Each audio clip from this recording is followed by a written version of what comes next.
अवधूत चिंतन श्री गुरुदेव दत्त. गुरुर्ब्रह्मा गुरुर्विष्णू गुरुदेव महेश्वरा. गुरु साक्षात परब्रह्म तस्मै श्री गुरुवे नमः. श्री स्वामी समर्थ महाराज यांच्या चरणी त्रिवार मुद्रा. आता मार्गशीर्ष महिना सुरू झाला आहे. मार्गशीर्ष महिना हा केशव मास म्हणूनही ओळखला जातो. या महिन्यात गंगास्नान करून पुण्यपत्रात पाडून घ्यावे, तसेच दानधर्म करून पुण्य संचयन करावे असे म्हटले जाते. श्री गुरुचरित्र पारायण का वाचावे हे मी तुम्हाला थोडक्यात सांगणार आहे. श्री गुरुचरित्र पारायण वाचल्याने आपल्यावरची संकटे दूर होतात, आरोग्याच्या तक्रारी दूर होतात, पितृदोष दूर होतं आणि इतर आपल्या ज्या काही अडचणी असतील त्यावर मार्ग सापडतो असे सांगितले जाते. श्री गुरुचरित्र पारायण कसे करावे? श्री गुरुचरित्र वाचन सुरू करण्यापूर्वी आदल्या दिवशी 4 कुत्रे व गाय यांना नैवेद्य अर्पण करावा. 4 कुत्रे म्हणजे 4 वेद होय व 1 गाय म्हणजे दत्तात्रेयांचे कामधेनू असल्याने हा नियम पाळावा असे सांगितले जाते. आता गुरुचरित्र पारायण वाचन करताना काही नियम आहेत, मी ते तुम्हाला सांगणार आहे. प्रथम गणपती अष्टोत्तर वाचावे. त्याच्यानंतर 1 माळ श्री स्वामी समर्थ, 1 माळ गायत्री जप व दत्तात्रेयांचा मंत्र म्हणून श्री गुरुचरित्र वाचण्यास सुरुवात करावी. दुपारी 12 ते 12:30 ही वेळ दत्त महाराजांच्या भिक्षेची असल्याने त्या वेळेस पारायण वाचन बंद ठेवावे.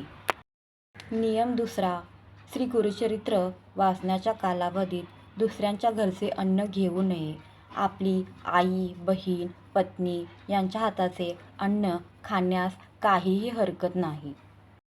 नियम तिसरा, श्री गुरुचरित्रचे पारायण चालू असताना उपवास शक्यतो धरू नये. सकाळ संध्याकाळ एक धान्य फराळ करावा. काही समस्या असल्यास स्वखर्चाने बाहेर खाण्यास काहीही हरकत नाही, परंतु आपल्याला पचायला जड जाईल असे अन्न खाऊ नये.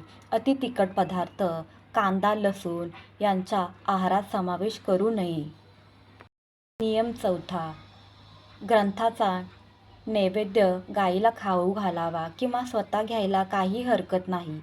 श्री गुरुचरित्र वाचण्याच्या कालावधीमध्ये सुद्धा आपल्याला नित्यसेवेत खंड पडून द्यायचा नाही. नित्यसेवा ही नेहमी चालू ठेवावी व शक्यतो जमिनीवर झोपावे, पलंगावर झोपू नये. गुरुचरित्राचे पारायण चालू असताना शक्यतो काळे कपडे टाळावे. श्री गुरुचरित्र वाचण्याच्या कालावधीत पुरुषांनी केस दाढी वाढवू नये. तसेच या काळामध्ये चामड्याऐवजी नायलॉन किंवा रबरी चप्पल जोड वापरावी.